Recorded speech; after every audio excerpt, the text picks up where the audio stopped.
Bismillahirrahmanirrahim. Assalamualaikum warahmatullahi wabarakatuh. Alhamdulillah, alhamdulillah, alhamdulillahilladzi arsala rasulah.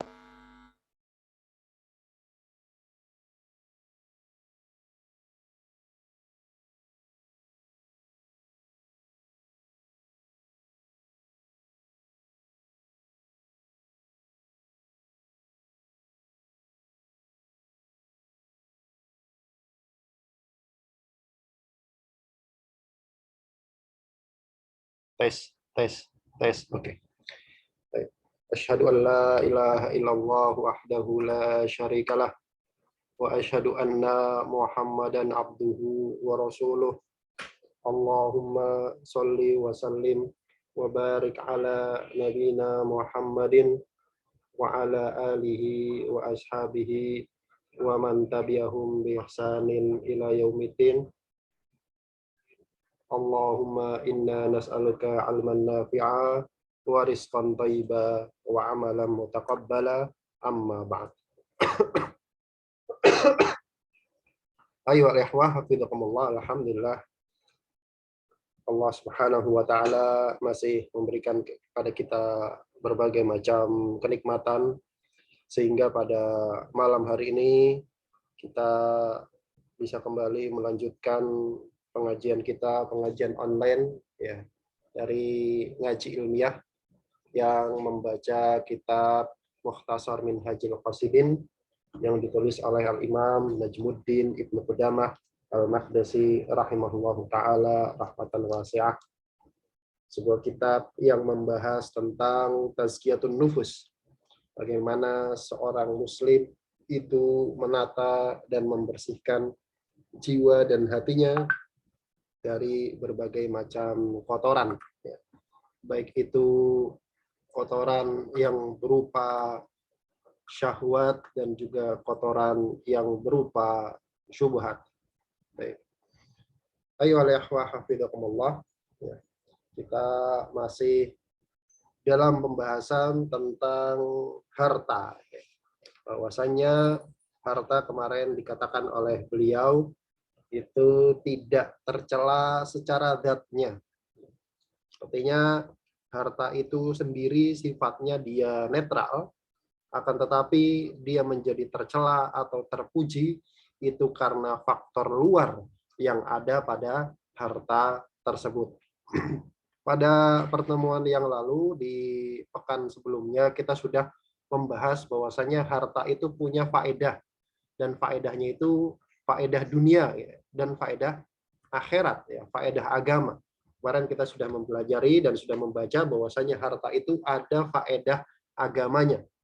Nah, pada pertemuan kali ini insya Allah kita akan membahas tentang sisi negatif dari harta ya.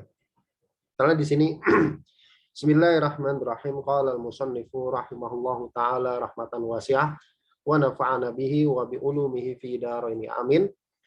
Wa amma ghawailul mal wa afatu, dan adapun ghawail, adapun penyakit atau sisi negatif dari harta, wa afatu, dan penyakitnya, fatan qasimu aidon ila diniyatin wa dunyawiyatin. Maka penyakit harta itu juga terbagi menjadi dua. Artinya penyakit harta itu ada dua tinjauan, yaitu diniyah, penyakit secara agama ya, dari sisi agama. Kemudian wadunyawiyah, dan dari sisi dunia. Jadi harta meskipun dia benda duniawi, ternyata pada sisi dunia juga dia punya penyakit atau sisi negatif. Amma ad-diniyatu fasalasu fi'atin. Adapun sisi negatif harta dari tinjauan agama, maka itu ada tiga fi'at, tiga kelompok. Apa saja? Al-ula, yang pertama, annahu, bahwasanya harta tersebut yajurru ilal ma'asi ghaliban, itu akan menarik kepada perbuatan maksiat ghaliban, secara umum. Secara umum harta itu bisa membuat pelakunya bebas melaksanakan maksiat. Kenapa? Karena maksiat itu butuh harta, butuh duit. Ya. Kalau nggak percaya silakan ya. Apa maksiat yang nggak butuh duit gitu kan. Paling ya nyolong atau mendolimi orang, gibah gitu kan. Tapi rata-rata dosa itu atau maksiat itu butuh kepada harta. Orang maksudnya misalkan dia minum minuman keras, minum khamr, itu butuh harta.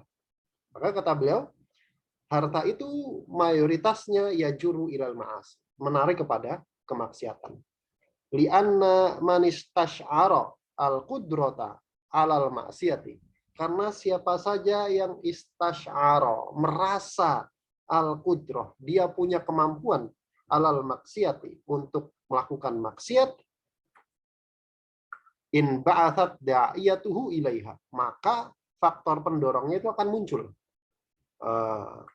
Orang punya harta, dia punya potensi untuk melaksanakan maksiat. Hartanya banyak, berlimpah, gitu kan. Kemudian dia nggak tahu pengen diapain, gitu. Maka faktor untuk melakukan aneh-aneh itu akan muncul. Beda sama orang kere, nggak punya uang, gitu kan. Kalau nggak punya duit, mau ngapa-ngapain susah, gitu kan. Mau menghidupi atau mau memenuhi kebutuhan sehari-hari saja sudah sulit, gitu. Apalagi dia mikir untuk melaksanakan hal-hal aneh yang maksiat. Kemudian kata beliau, wal malu nau'un minal qudrah. Sedangkan harta itu sendiri nau'un minal qudrah, salah satu jenis dari kemampuan. Jadi selain kemampuan fisik, harta itu juga jenis dari kemampuan. Yuharriku da'iyatuhu ilal ma'asi. Da'iyatahu. Yuharriku, yang mana harta itu akan menggerakkan da'iyatahu, faktor pendorongnya ilal ma'asi, untuk melaksanakan maksiat. Wa mata ya'isul insanu minal maksiati, dan kapan saja seseorang itu merasa putus asa untuk melakukan maksiat, lam yataharrak da'iyatuhu ilaiha, maka faktor pendorongnya itu nggak akan bergerak juga. Nggak akan bergerak. Nggak punya duit, nggak ada faktor pendorongnya, maka orang itu nggak akan punya keinginan untuk melaksanakan maksiat. Ya, paling ya kalau yang gelap mata ya mencuri, atau kemudian melakukan hal-hal yang haram. Bahkan pencuri ini nggak cuma monopoli orang susah, gitu kan. Kita tahu pencuri dalam bentuk korupsi itu juga bisa dilakukan oleh orang kaya dan orang punya kuasa. Kemudian kata beliau, wa minal maksiati an la tajida. Dan di antara maksiat ada yang nggak bisa dilakukan kecuali dengan uang, kecuali pakai duit. Fasahibul qudrah, maka orang yang memiliki kemampuan, in iqtahama ma yastahi halaka. Maka orang yang memiliki kemampuan ini iqtahama, jika dia nekat menerjang ma yastahi, apa saja yang dia inginkan, halaka, maka dia akan celaka. Makanya hati-hati orang yang punya uang, punya harta, kemudian hartanya itu tidak dibelanjakan dengan sesuatu yang baik, kemudian dia nggak punya kebutuhan yang banyak, sedangkan hartanya melimpah, maka hati-hati. Hati-hati. Biasanya nanti muncul godaan-godaan. Ayo nanti kamu lakukan ini, kamu lakukan itu. Dengan hartamu kamu bisa melakukan ini, kamu bisa melakukan itu. Hati-hati. Wa in sobaro, dan apabila dia sabar, laqiya syiddatan fi ma'anati sabri ma'al qudrah. Orang kaya, kemudian dia punya kemampuan. Kalau dia menerjang apa saja yang dia inginkan, saya pengen ini, pengen itu, pengen ini, pengen itu, kemudian dia terjang, dia langsung lakukan, nggak pakai mikir, maka dia pasti celaka. Tapi kalau orang yang punya kemampuan sabar, dia bersabar, latiya syiddatan fi ma'anati sabri mal qudrah, maka dia akan menjumpai rasa berat, syiddah, rasa berat fi ma'anati sabri, dalam menahan kesabaran ma'al qudrah, padahal dia punya kemampuan. Jadi buah si malakama kan, gitu kan, punya kemampuan, ada dorongan-dorongan untuk melakukan maksiat, saya punya kemampuan, saya punya sumber dayanya, kemudian disuruh sabar. Nah, artinya dia menahan sesuatu yang dia bisa lakukan. Nah, itu biasanya lebih sulit. Kemudian kata beliau, wa fitnatus sarra'i a'dhamu min fitnatid dharra. Sedangkan fitnah cobaan sarra, kelapangan, itu a'dhamu, lebih besar, lebih berat min fitnatid dharra, daripada fitnah atau cobaan kesempitan. Itu yang pertama. Faktor negatif harta yang pertama adalah harta itu adalah potensi, salah satu potensi yang paling besar yang menggerakkan orang yang memilikinya untuk melakukan maksiat. Kemudian atsaniyatu, yang kedua, annahu, bahwasanya harta itu yuharriku ila tana'umi fil mubahat. Mungkin orang selamat dari keinginan melakukan maksiat dengan harta. Ya, karena tadi kata beliau ada maksiat-maksiat tertentu yang nggak bisa dilakukan kecuali dengan harta. Mungkin dia nggak ada keinginan tersebut. Tapi harta yang kedua itu punya potensi menggerakkan pemiliknya ilat tana'um, untuk bernikmat-nikmat fil mubah, pada sesuatu yang mubah. Loh, emang terlarang? Enggak. Kita menikmati sesuatu yang mubah itu enggak terlarang. Namanya aja mubah kok. Mubah kan dilakukan enggak ada masalah, ditinggalkan juga enggak ada masalah. Artinya dilakukan dia enggak dapat dosa, ditinggalkan dia juga enggak dapat dosa dan pahala. Artinya netral dia, di tengah-tengah mubah itu. Tapi kalau orang biasa melakukan sesuatu yang mubah, bernikmat-nikmat dengan sesuatu yang mubah, hatta tasirolahu adatan wa ilfan, hingga bernikmat-nikmat dengan sesuatu yang mubah tersebut, bermewah-mewah gitu ya, itu akan menjadi adah, menjadi kebiasaan dan ilf, sama kebiasaan bagi orang tersebut. Sudah biasa hidup mewah, biasa hidup enak, maka itu akan menjadi adat dan kebiasaan dia, tertanam dalam jiwanya.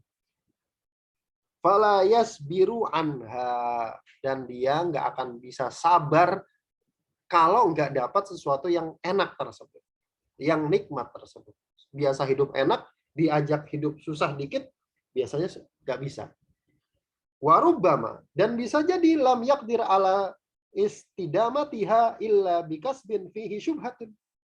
Dan bisa jadi lam yaqdir, dia tidak akan mampu ala istidamatiha, untuk mendapatkan kenikmatan tadi, illa, melainkan bikas bin fihi syubhatun, dengan usaha yang di situ ada syubhatnya.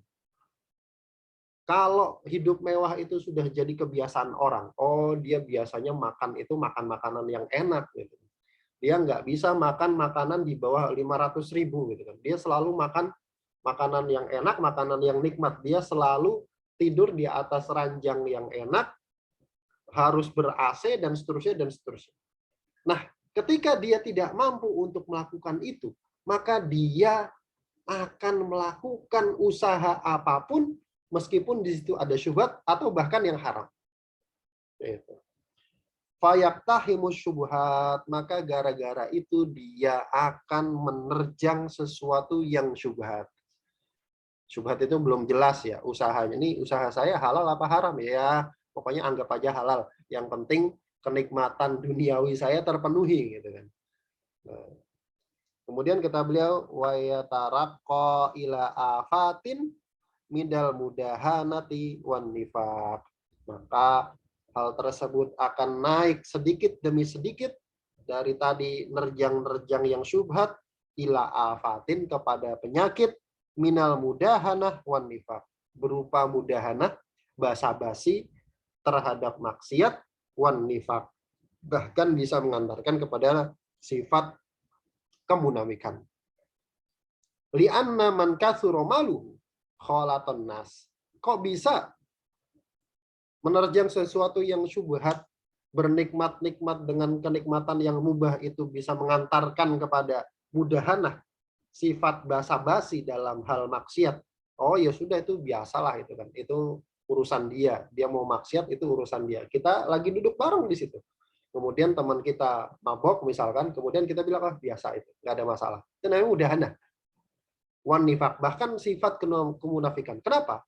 Li'anna man katsura maluhu, karena siapa saja yang hartanya banyak, khalaton nas, maka dia pasti akan banyak bergaul dengan orang lain.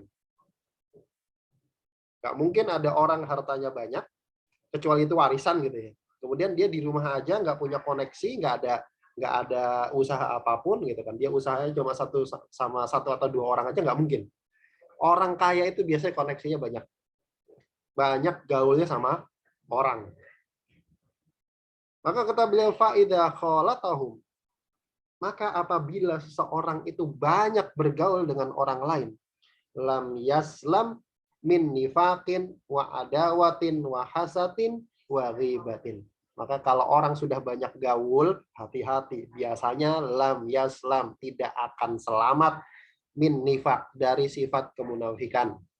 Sifat kemunafikan. Ya, kalau sudah koneksinya banyak, maka biasanya nanti di sana bermanis muka, di belakang beda. Wa adawatin, nggak akan selamat dari sifat permusuhan. Kenapa? Karena inti atau sebab utama orang bermusuhan karena bergaul. Banyak bergaul. Kalau orang nggak banyak bergaul, maka nggak ada permusuhan. Contohnya bagaimana? Contohnya misalkan, kita ini waktu kecil itu akan lebih banyak berantem sama saudara kandung daripada sama teman. Kenapa? Karena tiap hari di rumah.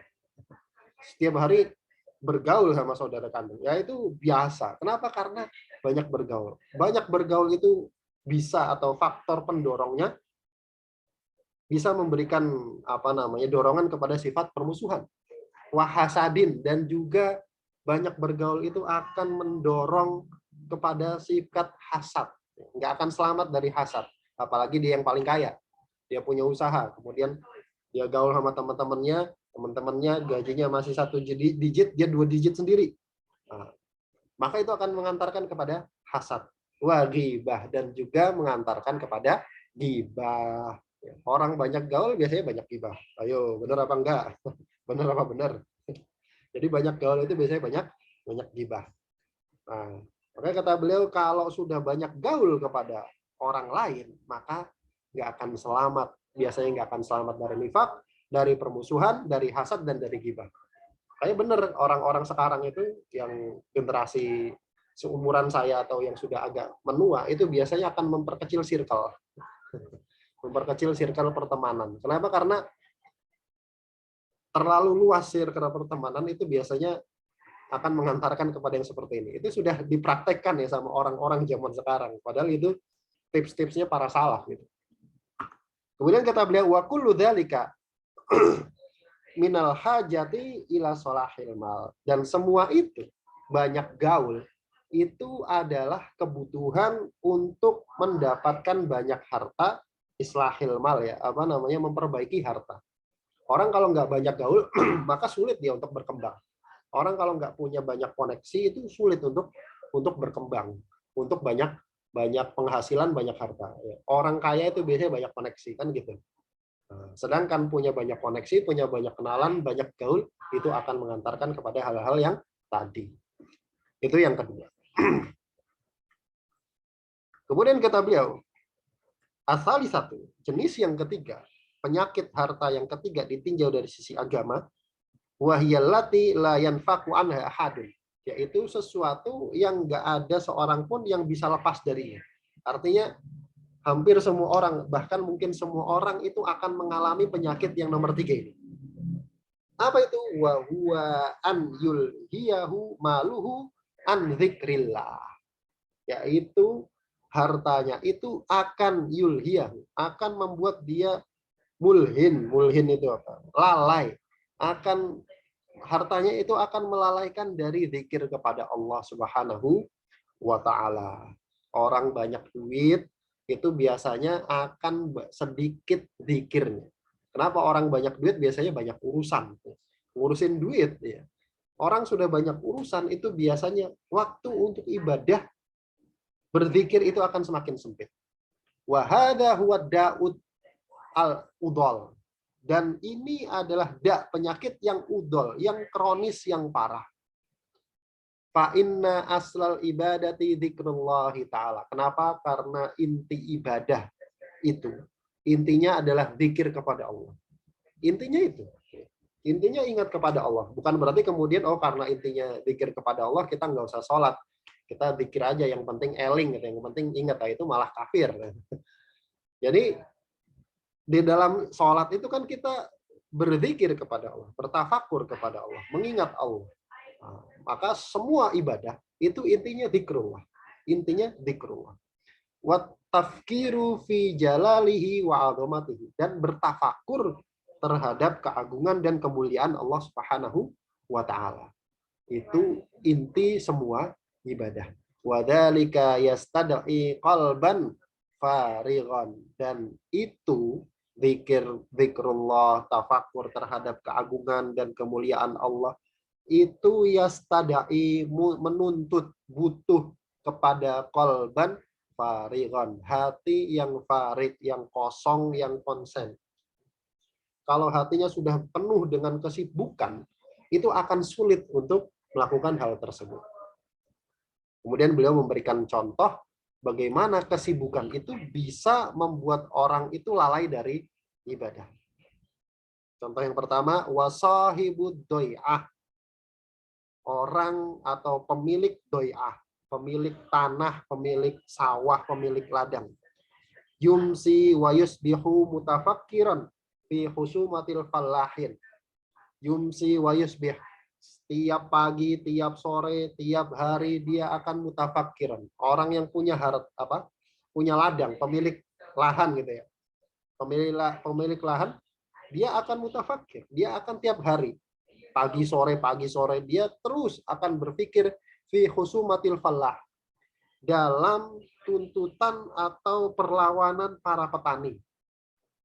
Dia punya sawah, sawahnya yang garap orang lain.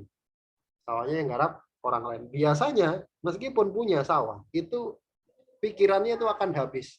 Akan habis dalam hal apa? Dalam hal memikirkan husumatil fallah. Petaninya itu biasanya nuntut ini, nuntut itu. Pak, nih kemarin ada ini begini, Pak, ini begini. Akan habis waktunya.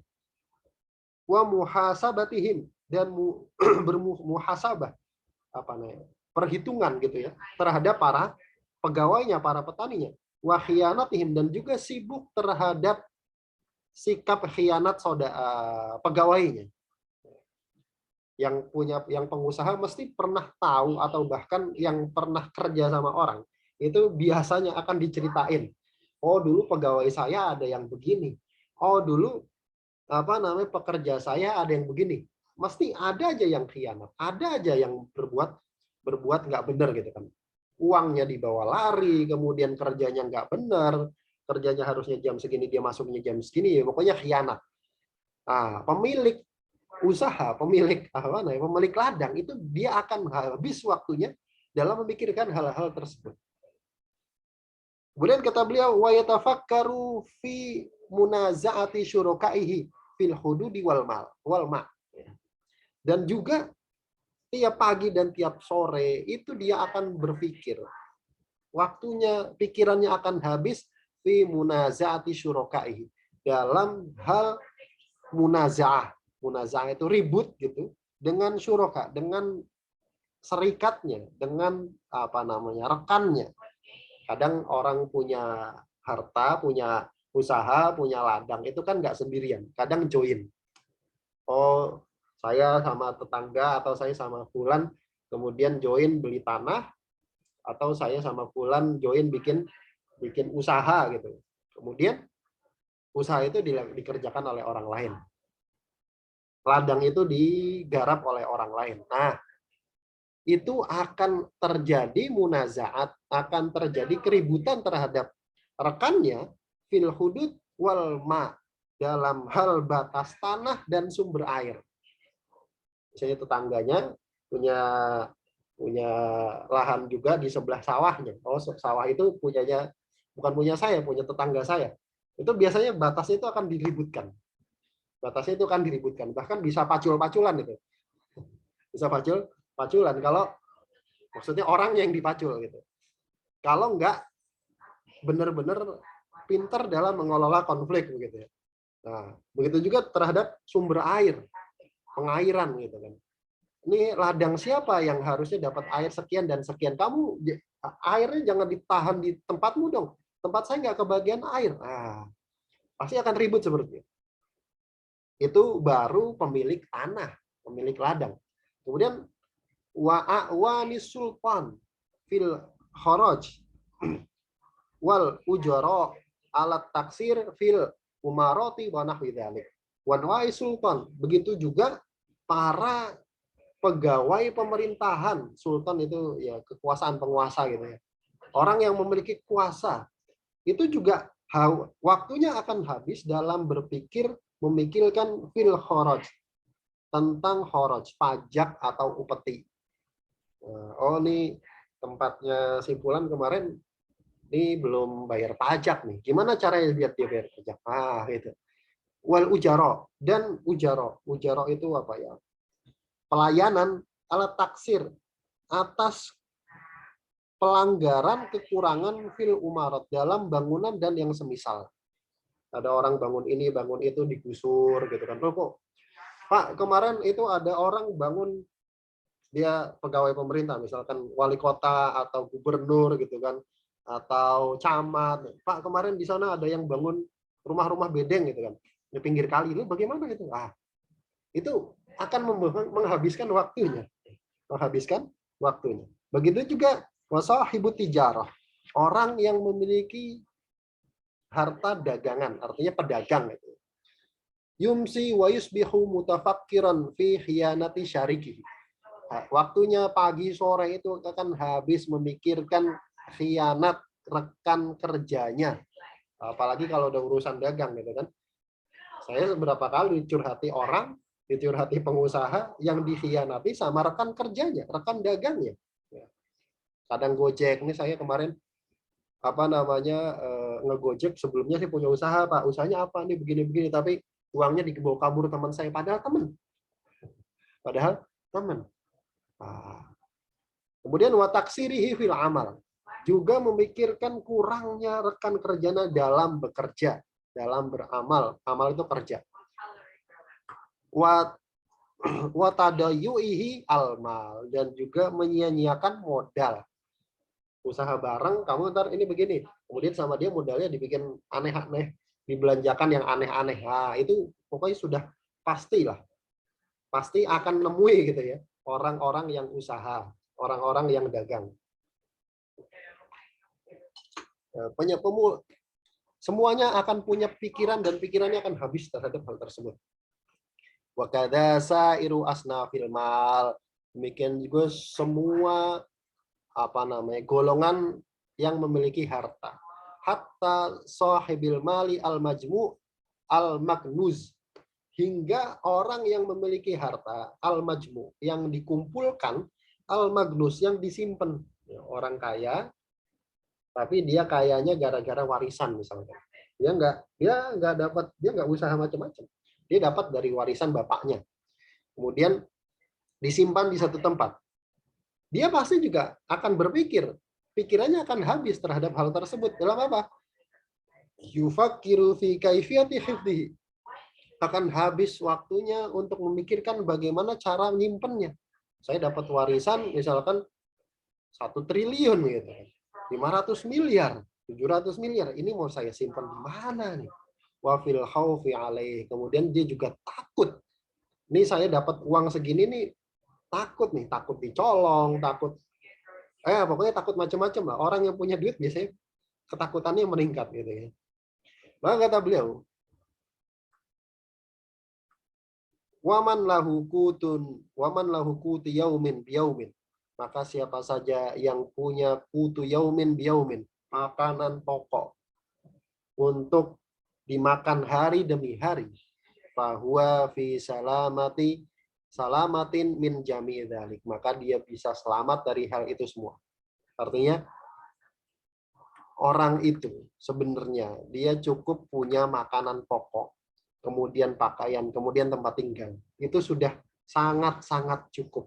Badannya sehat, ya kan? Kemudian makanannya cukup untuk hari itu. kemudian dia aman dan ada di rumah, maka itu semua cukup. Itu semua cukup. Dia akan selamat dari hal-hal yang tadi. Mikir macam-macam dia akan selamat.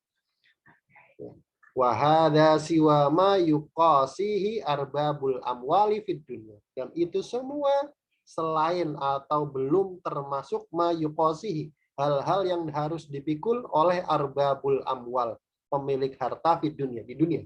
Apa itu? Minal khauf, ketakutan, wal huzni, sedih, wal ham, kemudian apa, galau. Orang punya harta malah galau. Itu kan lucu kan gitu kan.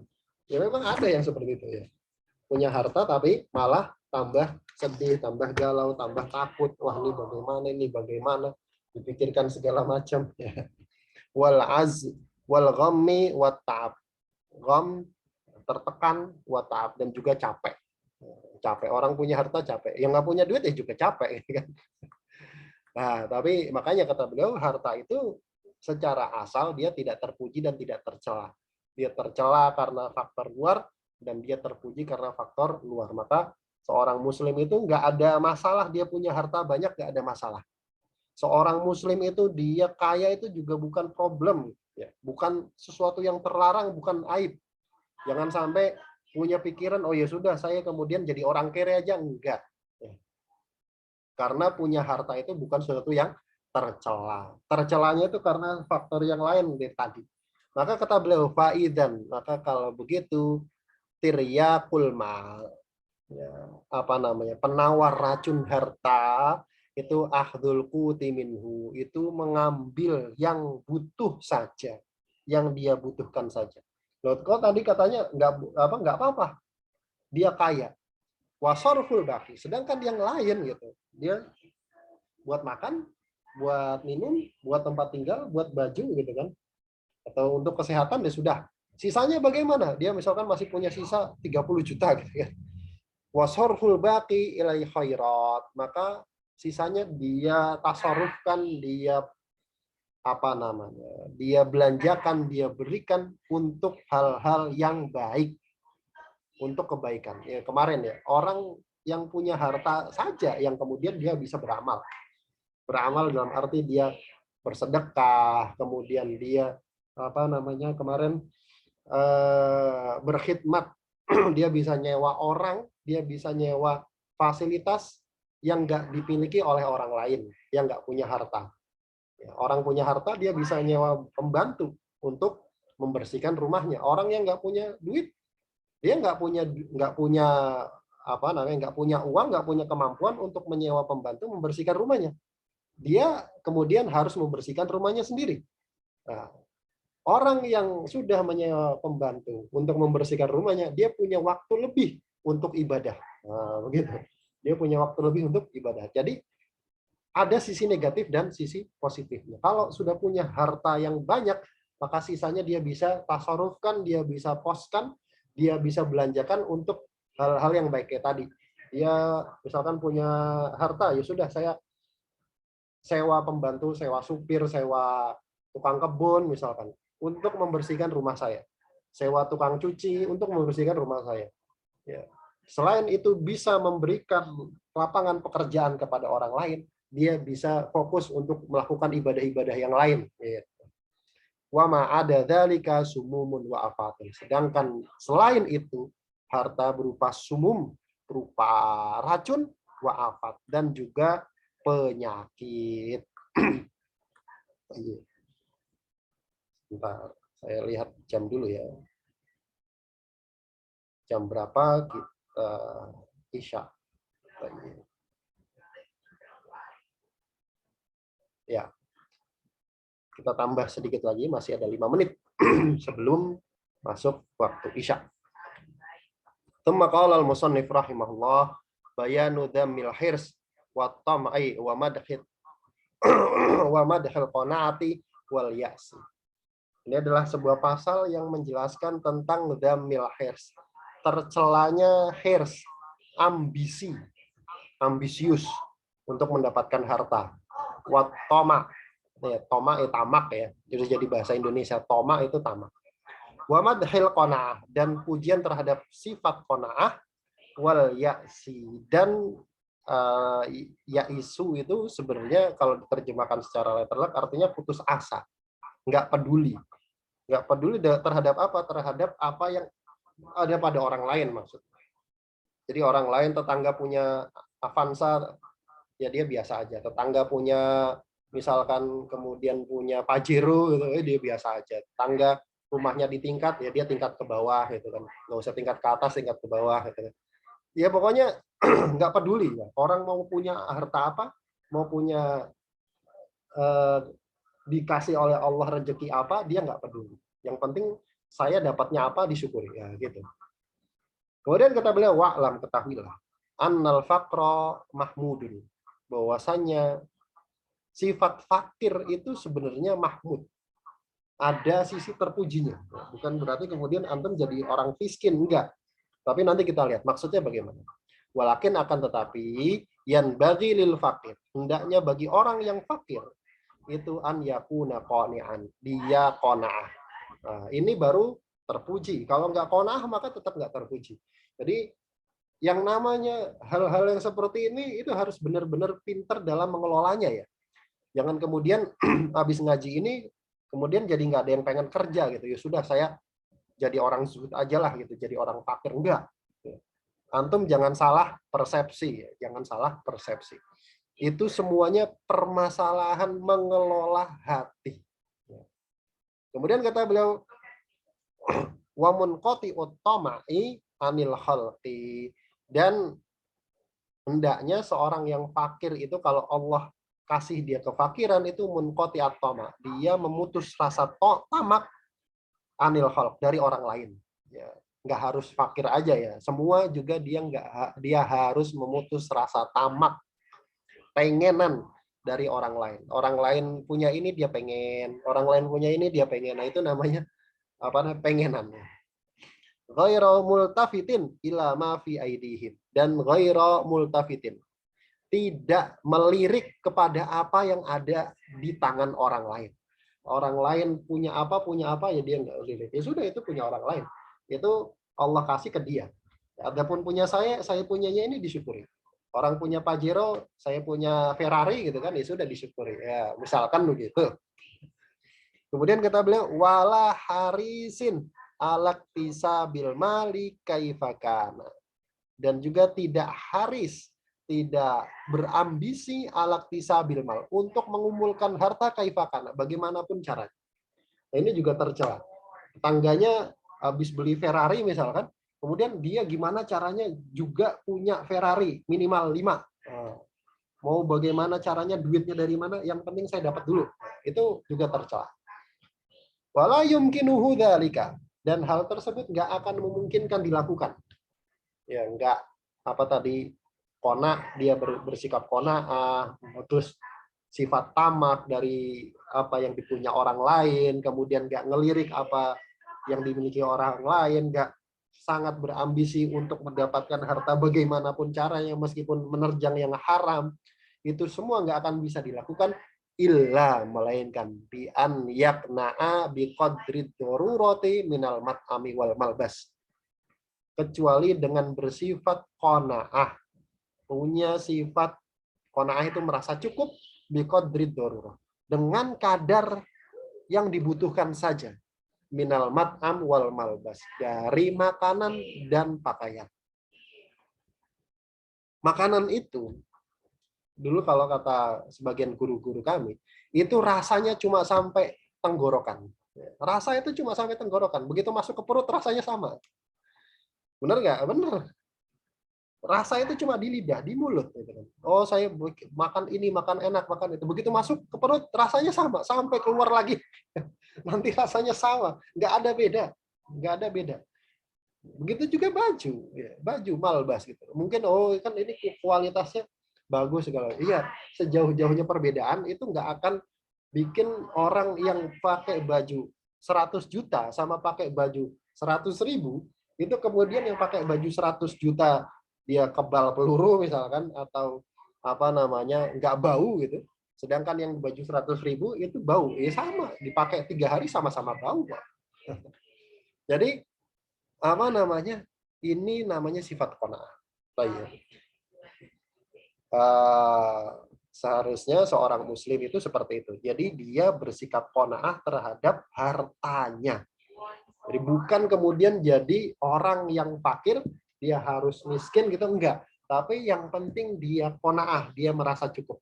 Allah kasih rumah kontrakan ya cukup, Allah kasih rumah di Pondok Indah ya cukup gitu kan. Allah kasih rumah di BSB ya cukup gitu kan. Allah kasih rumah tingkat 5 ya cukup, Allah kasih rumah di apartemen yang merasa cukup, pokoknya merasa cukup. Itu yang dituntut dari seorang muslim. Enggak kemudian melirik, oh tetangganya begini, dia pengen, tetangganya begini, dia pengen. Kalau kata orang Jawa itu, urip wang sinawang ya, saling memandang satu dengan yang lainnya. Itu yang tercela gitu ya. Baik, sudah masuk waktu Isya. Kita akhiri sampai di sini. Mudah-mudahan yang sedikit ini dan manfaatnya, yang benar datangnya dari Allah Subhanahu wa taala dan Rasulnya, dan yang salah dari saya pribadi dan dari Syaitan, dan saya mohon ampun atasnya. Kita tutup dengan membaca doa kafaratul majelis. Bismillahirrahmanirrahim. Subhanakallahumma wa bihamdika asyhadu an la ilaha illa anta astaghfiruka wa atubu ilaik. Assalamualaikum warahmatullahi wabarakatuh.